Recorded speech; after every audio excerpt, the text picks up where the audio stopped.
الرحيم. باب ما جاء في السواك. وبه قال حدثنا أبو كريب قال حدثنا عبدة بن سليمان عن محمد بن عمرو عن أبي سلمة عن أبي هريرة رضي الله عنه وعنهم قال قال رسول الله صلى الله عليه وسلم لولا أن أشق على أمتي لأمرتهم بالسواك عند كل صلاة. وقد روى هذا الحديث محمد بن إسحاق عن محمد بن إبراهيم عن أبي سلمة عن زيد بن خالد عن النبي رضي الله عنه وعنهم عن النبي صلى الله عليه وسلم. وحديث أبي سلمة عن أبي هريرة وزيد بن خالد عن النبي صلى الله عليه وسلم كلاهما عندي صحيح، لأنه قد روي من غير وجه عن أبي هريرة رضي الله عنه عن النبي صلى الله عليه وسلم هذا الحديث. وحديث أبي هريرة إنما صحح لأنه قد روي من غير وجه، وأما محمد فزعم أن حديث أبي سلمة عن زيد بن خالد أصح. وفي الباب عن أبي بكر الصديق وعلي وعائشة وابن عباس وحذيفة وزيد بن خالد وأنس وعبد الله بن عمرو وابن عمر وأم حبيبة وأبي أمامة وأبي أيوب وتمام بن عباس وعبد الله بن حنظلة وأم سلمة ووائلة وأبي موسى رضي الله عنهم. وبه قال حدثنا هناد قال حدثنا عبدة عن محمد بن إسحاق عن محمد بن إبراهيم عن أبي سلمة عن زيد بن خالد الجهني رضي الله عنه وعنهم قال سمعت رسول الله صلى الله عليه وسلم يقول لولا أن أشق على أمتي لأمرتهم بالسواك عند كل صلاة ولأخرت صلاة العشاء إلى ثلث الليل. قال فكان زيد بن خالد يشهد الصلوات في المسجد وسواكه على أذنه موضع القلم من أذن الكاتب لا يقوم إلى الصلاة إلا استنى ثم رده إلى موضعه. هذا حديث حسن صحيح.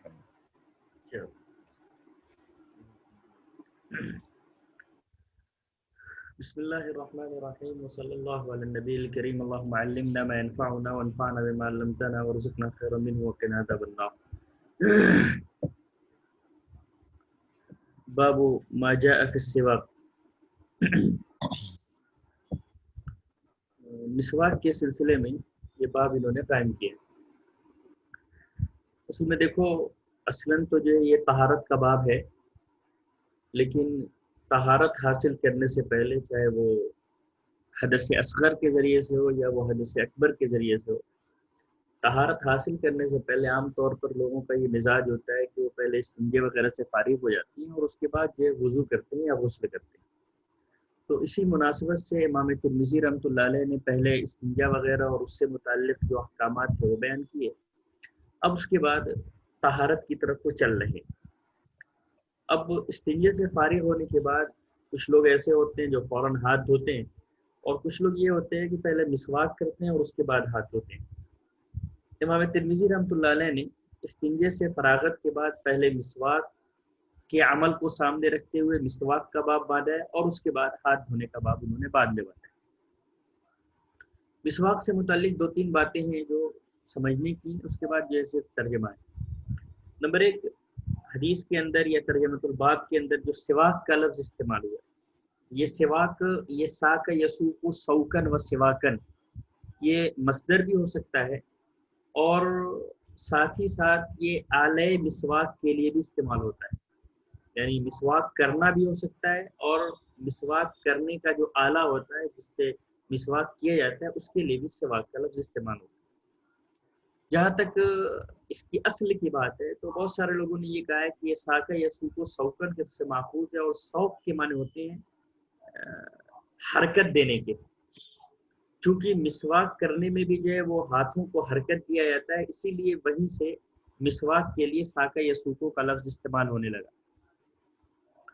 بعض لوگوں نے کہا ہے کہ یہ تساوکت الابل سے ماخوذ ہے. تساوک یا تساوک تساوکن، تساوکت الابل کا جو لفظ استعمال ہوتا ہے وہ اس وقت اونٹ کے لیے استعمال ہوتا ہے جب اونٹ جو ہے بہت مستی سے جھومتے ہوئے چل رہا ہو، اپنی گردن کو دائیں اور بائیں ہلاتے ہوئے، اس وقت کہتے ہیں تساوکت الابل. ظاہر ہے کہ جس وقت اونٹ بھی جو ہے وہ اپنی گردن کو جھما رہا ہوتا ہے اور ہلا رہا ہوتا ہے تو وہ بھی دائیں اور بائیں حرکت کر رہی ہوتی ہے. اس لیے مسواک کے اندر بھی دائیں اور بائیں جو ہے وہ ہاتھ کو حرکت کیا جاتا ہے اور ہلایا جاتا ہے، وہیں سے یہ لفظ محفوظ ہے. یہ ساکا یسوک و سوکن بھی استعمال ہوتا ہے، استاکا یستاکو استیاکن بھی باب افتعال سے بھی استعمال ہوتا ہے، اور اس کے لیے استنا یستنو استنانن کا بھی لفظ استعمال ہوتا ہے، سب کے معنی ہے مسواک کرنے کے۔ جہاں تک یہ بات مسواک کے حکم کی کہ مسواک کا حکم کیا ہے، شرعی نقطۂ نظر سے اس پر کون سا حکم لگایا جائے گا، اس پر تقریباً تمام لوگوں کا اتفاق ہے کہ مسواک کرنا سنت ہے۔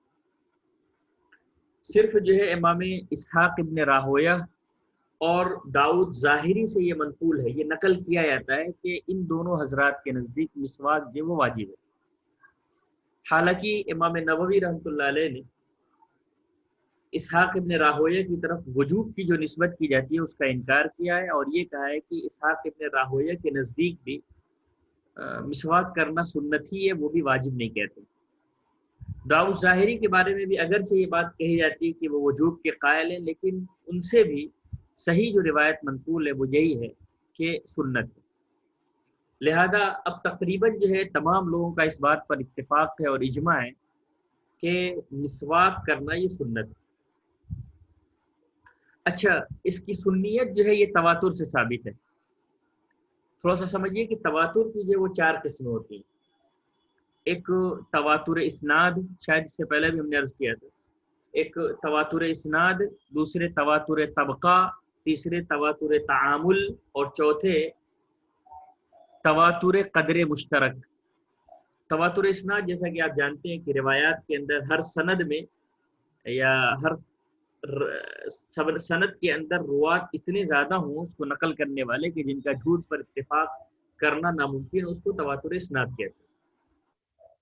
تواتر طبقہ کا مطلب یہ ہوتا ہے کہ ہر طبقے میں اس کے نقل کرنے والے، اگرچہ سند کے اعتبار سے آپ دیکھیں تو ہو سکتا ہے کہ سند کے اندر اتصال نہ ہو، لیکن ہر طبقے میں اس کے نقل کرنے والے اتنی بڑی تعداد میں ہوں کہ جن کا جھوٹ پر متفق ہونا ممکن نہ ہو۔ جیسے قرآن کریم کی تلاوت یا قرآن کریم کا پڑھنا، اب دیکھیے کہ ہر زمانے میں قرآن کریم کے پڑھنے والے اتنی بڑی تعداد میں، اور اسی طرح سے قرآن پڑھتے ہیں جیسے کہ قرن اول کے اندر یا صحابہ کرام کے زمانے میں قرآن کی تلاوت ہو رہی تھی، سرے منہ اس کے اندر کوئی فرق نہیں ہے، کسی قسم کی کوئی تبدیلی نہیں ہے۔ حالانکہ اگر آپ سند جوڑنا چاہیں تو سند بہت کم لوگوں کی ایسی ہوگی جو کہ متصل ہو، تو اس کو کہتے ہیں تواتر طبقہ۔ تواتر طبقہ جو ہوتا ہے یہ یعنی قوت کے اعتبار سے تواتر اسناد سے بڑھا ہوا ہوتا ہے۔ اگرچہ آپ اگر سندن جو ہے اس میں دیکھیں تو ہو سکتا ہے انقطاع ہو، لیکن تواتر طبقہ سے جس چیز کا ثبوت ہوتا ہے وہ تواتر اسناد کے مقابلے میں اور زیادہ اس کا حکم جو ہے مضبوط ہوتا ہے اور قوی ہوتا ہے۔ تیسری چیز جو تواتر تعامل ہے، وہ مطلب یہ کہ تعامل کے ساتھ عملاً جو ہے وہ تواتراً وہ چیز ثابت ہو، اسی سے یہ مسواک ہے کہ سند کے اعتبار سے اگر دیکھیں تو اس میں تواتر نہیں پایا جاتا ہے، لیکن اس کی سنیت جو یہ تعامل کی وجہ سے تواتر کے ساتھ پائی جاتی ہے۔ ہر زمانے میں لوگوں نے اس کی سنیت پر عمل کیا ہے اور اس کی سنیت کا اعتبار کیا ہے۔ اور تواتر قدر مشترک یہ ہوتا ہے کہ یعنی کسی خاص یا ایک مشترک قدر مشترک کے اندر تواتر پائے جائے۔ جیسے مثال کے طور پر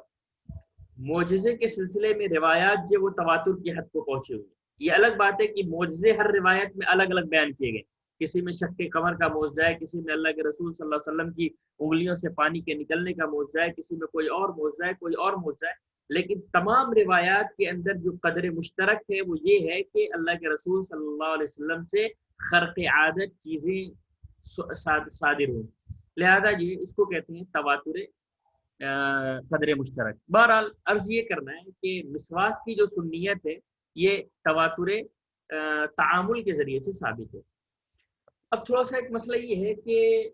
مسواک جو سنت ہے یہ سنت کس چیز کی ہے؟ وضو کی سنت ہے یا نماز کی سنت ہے؟ اس سلسلے میں فقہائے احناف اور فقہائے شوافع کا جو ہے وہ بہت مشہور اور معرکۃ الآراء اختلاف نقل کیا جاتا ہے۔ احناف کے نزدیک مسواک وضو کی سنت ہے اور شوافع کے نزدیک مسواک نماز کی سنت ہے۔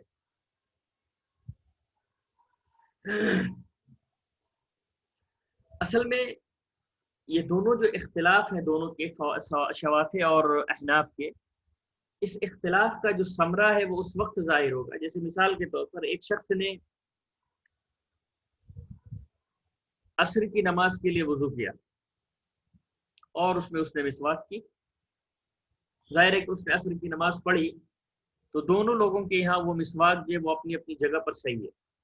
احناف یہ کہیں گے کہ چونکہ یہ وضو کی سنت ہے لہذا وضو جو ہے اس نے مسواک کر کے کیا۔ شوافے کہیں گے کہ نماز کی سنت ہے، تو چونکہ نماز سے پہلے ہی وضو کیا گیا اور اس میں مسواک کیے گئے لہذا ان کے یہاں بھی سنت ادا ہوگی۔ لیکن اب اگر وہ اسی وضو سے مغرب کی نماز پڑھنا چاہ رہا ہے، ایک وضو سے وضو کیا اور وضو کرنے کے بعد اس نے عصر کی نماز پڑھی، عصر کی نماز میں کسی کا کوئی اختلاف نہیں، لیکن یہ اختلاف اب جو ظاہر ہوگا وہ اس وقت ہوگا جب وہ اسی وضو سے مغرب کی نماز ادا کرنا چاہتا ہو، تو شوافی یہ کہیں گے کہ اس کو پھر سے جو ہے مسواک کرنا پڑے گا، کیونکہ جو ہے مسواک ان کے یہاں نماز کی سنت ہے۔ احناف یہ کہیں گے کہ چونکہ مسواک جو ہے وضو کی سنت ہے لہذا اس کا پہلا وضو برقرار ہے، اس کو اب پھر سے جو ہے وہ وضو کرنے کی ضرورت ہے، یہ مسواک کرنے کی ضرورت نہیں۔ جہاں تک روایات کا تعلق ہے تو روایات دونوں طرح کی ہیں۔ بہت ساری روایات میں اللہ کے رسول صلی اللہ علیہ وسلم سے یہ ثابت ہے کہ لولا نشق علی امتی لامرتهم بالسواک عند كل صلاۃ، اور بہت ساری روایات کے اندر یہ بات بھی ہے کہ لولا نشق علی امتی لامرتهم بالسواک عند وضوء یا مع وضوء۔ احناف نے یہ کہا کہ بھائی ہم تھوڑا سا مسواک کی جو حقیقت ہے اس پر غور کرنا چاہتے ہیں۔ احناف نے جب مسواک کی حقیقت پر غور کیا تو انہیں لگا کہ مسواک کا جو تعلق ہے وہ نظافت اور طہارت سے، اور یہی وجہ ہے کہ اللہ کے رسول صلی اللہ علیہ وسلم نے ایک جگہ ارشاد بھی فرمایا ہے کہ السواک مطہرۃ للفم ومرضاۃ للرب، کہ مسواک کرنا جو ہے یہ منہ کی صفائی کا ذریعہ ہے اور پروردگار کو راضی کرنے کا بھی ایک ذریعہ ہے۔ تو چونکہ اللہ کے رسول صلی اللہ علیہ وسلم نے بھی اس کو مطہرۃ للفم بتایا کہ منہ کی صفائی کا ایک ذریعہ ہے، لہذا احناف نے یہ کہا کہ یہ وضو سے زیادہ مناسبت رکھتی ہے، کیونکہ وضو کے اندر بھی جو ہے وہ صفائی ستھرائی ہوتی ہے، اس کے اندر بھی جو ہے وہ طہارت کا حصول ہوتا ہے، لہذا مسواک کو انہوں نے وضو کے ساتھ جوڑا ہے۔ شوافی نے یہ کہا ہے کہ چونکہ بہت ساری روایات کے اندر اللہ کے رسول صلی اللہ علیہ وسلم سے عند کل صلاتین کا لفظ جو ہے وہ ثابت ہے، اور بعض صحابہ کرام کے بارے میں بھی ابھی اسی باب کے اندر جو ہے وہ حضرت زید بن خالد الجہنی کی ایک روایت امام ترمذی رحمۃ اللہ علیہ نے نقل کی ہے، جن کا یہ اثر ہے اور جن کا یہ عمل نقل کیا گیا ہے کہ وہ نماز کے وقت مسواک جو ہے وہ اپنے بالکل کان میں ایسے ہی رکھتے تھے جیسے بڑھئی جو ہے وہ رکھتا ہے، اپنا قلم رکھتا ہے یا اپنی پینسل رکھتا ہے، اور جہاں نماز کے لیے اقامت کہی جاتی تو فوراً جو ہے وہ مسواک نکالتے اور دائیں بائیں فوراً مسواک کرتے، اور اس کے بعد وہیں پر جہاں سے انہوں نے اپنی مسواک کو نکالا تھا دوبارہ وہیں پر لوٹا دیتے۔ تو اس قسم کی روایات کو امام شافعی رحمۃ اللہ علیہ نے اپنا مستدل بنایا۔ احناف یہ کہتے ہیں کہ صحیح ہے کہ آپ نے جن روایات کو اپنا مستدل بنایا ہے ان میں عام طور پر، بلکہ اگر دیکھا جائے تو تقریباً وہ تمام روایات جو عند کل صلاتین جس میں نماز کے وقت مسواک کرنے کی بات کہی گئی، وہاں پر ہر جگہ جو ہے وہ عندہ کا لفظ ہے، اور عندیت کے لیے کوئی ضروری نہیں ہے کہ بالکل جو ہے وہ اس سے متصل اگر مسواک کی جائے تبھی جو ہے وہ عندیت حاصل ہوگی۔ آپ کو معلوم ہے کہ عندہ اور لدا کے اندر جو فرق ہے وہ یہی ہے کہ لدا جو ہے بالکل اتصال کو چاہتا ہے اور عندہ جو ہے اتصال کو نہیں چاہتا، بلکہ مطلب یہ ہے کہ وہ اگر آپ کی ملکیت یا اس سے تھوڑا سا بھی اگر فاصلے کے ساتھ بھی اگر کوئی کام کیا جائے تو اس وقت بھی عندہ کا لفظ استعمال ہو سکتا ہے۔ احناف یہ کہتے ہیں کہ وہ تمام روایات جن میں نماز کے وقت مسواک کرنے کی بات کہی گئی ہے وہاں پر عندہ کا لفظ استعمال کیا گیا، لہذا یہ عندیت کوئی ضروری نہیں ہے کہ اتصال صلات کے ساتھ ہی ہو، بلکہ ہو سکتا ہے کہ وضو کے لیے مسواک کی گئی ہو اور اسی کو جو ہے نماز کے ساتھ ہی جوڑ دیا گیا ہو، نماز کے لیے الگ سے نہیں۔ دوسری بات احناف نے یہ بھی کہی ہے کہ آپ تھوڑا غور کریں کہ آپ مسجد کے اندر موجود ہیں اور مسجد جو ہے یہ صفائی ستھرائی کی جگہ ہے، وہاں پر گندگی نہیں ہونی چاہیے۔ آپ نماز کے وقت مسواک کریں گے تو ظاہر ہے کہ مسجد کے اندر ہی کریں گے، تو مسجد کے اندر ایک ایسا عمل کر رہے ہیں جو آداب مسجد کے خلاف ہے، اس وجہ سے بھی مسواک یہ نماز کی سنیت نہیں ہو سکتی، یہ وضو کی سنیت ہوگی۔ اور تیسری وجہ احناف یہ بھی بیان کرتے ہیں کہ مسواک کرنے میں عام طور پر خطرہ اس بات کا ہے کہ ہو سکتا ہے کہ دانتوں سے خون نکل آئے، مسوڑے سے خون نکل آئے۔ آپ اگر زور سے مسواک کریں تو اس بات کا خطرہ اور اس بات کا امکان موجود ہے کہ دانتوں سے خون نکل آئے۔ اب ظاہر ہے کہ آپ نے عین بالکل اقامت صلاح کے وقت جو دانتوں میں مسواک کرنا شروع کیا اور دانتوں سے خون نکل آئے، آپ کا وضو ٹوٹا ہے احناف کے اعتبار سے، اب پھر سے آپ وضو کرنے کے لیے جائیں گے تو آپ کی پوری نماز خراب ہوگی۔ تو ان تمام وجوہات کی بنیاد پر احناف یہ کہتے ہیں کہ مسواک جو ہے یہ وضو کی سنت ہے، وضو کی سنت ہے، نہ یہ کہ نماز۔ لیکن یار دیکھو سچی بات یہی ہے، جو صاحب فتح القدیر علامہ ابن حمام رحمۃ اللہ علیہ نے فتح القدیر کے اندر نقل کیا، انہوں نے یہ بات کہی ہے کہ مسواک جو ہے یہ 5 مرتبہ یا 4 یا 5 مواقع پر مسواک کرنا یہ مسنون اور مستحب ہے۔ اس میں ایک یہ ہے کہ اسفرار السند، جب دانت بہت زیادہ پیلے ہو رہے ہوں تو اس وقت مسواک کرنی چاہیے۔ عند تغیر الفم، جب منہ کی بدبو جو ہے وہ بدل رہی ہو، منہ میں بدبو پیدا ہو رہی ہو تب، اور الاستيقاظ من النوم، اور اسی میں انہوں نے یہ بھی کہا ہے کہ القیام الی الصلاۃ، کہ جب آدمی نماز کے لیے جائے تو اس وقت بھی اسے مسواک کر لینا چاہیے۔ اس لیے اگر حافظ ابن حمام رحمۃ اللہ علیہ کے قول کو دیکھتے ہیں تو پھر جو ہے احناف اور شوافی کے درمیان جو ہے کوئی بہت زیادہ اختلاف نہیں رہ جاتا ہے۔ احناف بھی اس بات کے قائل ہیں کہ مستحب ہے کہ آپ اگر پرانے وضو سے نماز پڑھ رہے ہیں تو آپ جو ہے مسواک کا اعادہ کر لیجیے، اور اگر آپ نئے وضو سے نماز پڑھ رہے ہیں تو نئے وضو سے پہلے جو آپ نے مسواک کی ہے وہ کافی ہے، آپ کو الگ سے مسواک کرنے کی ضرورت نہیں ہے۔ یہ خلاصہ ہے۔ ایک اور بات یہ ہے، اور دوسرے 2 مقام کون سے ہیں؟ عند اصفرار السن، ہاں وہ جب دانت گندے ہو، جب منہ سے بدبو آئے، جب سو کر کے آدمی اٹھے، ہاں سو کر کے آدمی جب اچھا، اٹھے، جب نماز کے لیے آدمی جائے، جب اور وضو کرے، جب وضو کرے، جب وضو کرے اور جب نماز کے لیے جائے۔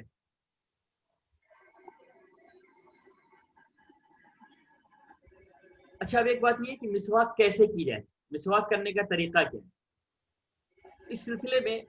ایک روایت نقل کی جاتی ہے جو اگرچہ مرسلن ہے اور کمزور بھی ہے، لیکن بہرحال مطلب اور بھی دیگر تعدد طرق کی وجہ سے وہ روایت کسی حد تک جو وہ قابل اعتبار بن جاتی ہے۔ اور دوسری بات ہے کہ بھائی اس میں ایک طریقہ بیان کیا گیا، کوئی حکم نہیں ہے، جس میں اللہ کے رسول صلی اللہ علیہ وسلم نے ارشاد فرمایا کہ اذا شربتم فاشربوا مصا، اذا شربتم فاشربوا مصا واذا استقتم فاستاكوا عرضا، کہ جب پانی پیو تو پانی جو ہے وہ گھونٹ گھونٹ کر کے پیو، مثلاً چوس چوس کے مطلب یہ کہ ٹھہر ٹھہر کر کے پانی پیو، وَإِذَا اسْتَقْتُمْ، اور جب مسواک کرو، فَاسْتَاكُوا عَرْضًا، تو ایسے عرض میں مسواک کرو، یعنی ایسے طول میں نہیں بلکہ عرض میں جو ہے مسواک کرنی چاہیے، یہ بہتر ہے۔ لیکن ہاں اگر زبان پہ مسواک کرنی ہو تو زبان پر ظاہر ہے کہ طول میں ہی جو ہے وہ مسواک کی جائے۔ ایک آخری بات جو اس ضمن میں ہے وہ یہ ہے کہ موجودہ زمانے میں جو برش استعمال کیا جاتا ہے، کیا یہ برش جو ہے یہ مسواک کے قائم مقام ہو سکتا ہے؟ تو اس سلسلے میں 2 باتیں سمجھنے کی ہیں۔ ایک بات یہ ہے کہ ایک چیز ہے سنت مسواک، اور دوسری چیز ہے استعمال مسواک مسنون۔ ایک چیز ہے سنت مسواک اور دوسری چیز ہے استعمال مسواک مسنون۔ برش وغیرہ کے ذریعے سے سنت مسواک تو ادا ہو جائے گی، برش کے ذریعے سے سنت، کیونکہ بعض روایات کے اندر اللہ کے رسول صلی اللہ علیہ وسلم نے ارشاد فرمایا کہ عند فقد السواک تجزئک الاصابع، کہ اگر آپ کے پاس مسواک نہیں ہے تو پھر آپ جو ہے وہ انگلیوں سے بھی اگر آپ کر لیتے ہیں تو یہ انگلیاں بھی مسواک کے قائم مقام بن جائیں گی، اس کے لیے کافی ہیں، الگ سے جو آپ کو مسواک کرنے کی ضرورت نہیں، انگلیوں سے بھی کر لیں تو کافی ہے۔ تو جب انگلیوں سے کرنا کافی ہے تو اگر آپ کے پاس برش ہے اور برش وہ پاک ہے، اس کے جو وہ 2 جو اس میں وہ ہوتے ہیں کیا بولتے ہیں اس کو جو نکلا ہوا ہوتا ہے، ارے بھائی برش کے جو وہ ہوتے ہیں کیا بولتے ہیں بھائی، اس کا بولو نا، برش کے دانت بال، ہاں برش کے جو بال ہوتے ہیں، ہاں برش کے جو بال ہوتے ہیں اگر وہ پاک اور صاف ہیں تو ان کو مسواک کے طور پر استعمال کرنے میں کوئی حرج، لیکن ہاں استعمال مسواک مسنون والی جو سنت ہے وہ ادا نہیں۔ اور مسواک مسنون کیا ہے، اس میں اس سے پہلے بھی ہم نے شاید جو ہے وہ مشکات پڑھاتے وقت بیان کیا تھا کہ مسواک میں جو مسنون مسواک ہے وہ عراق پیلو کی ہے، نیم کی ہے، زیتون کی ہے۔ حضرت عبداللہ بن مسعود رضی اللہ تعالیٰ عنہ کی ایک روایت ہے، کنت اخطبئ لرسول اللہ صلی اللہ علیہ وسلم سواکا من اراکن، کہ میں جو ہے اللہ کے رسول صلی اللہ علیہ وسلم کے لیے مسواک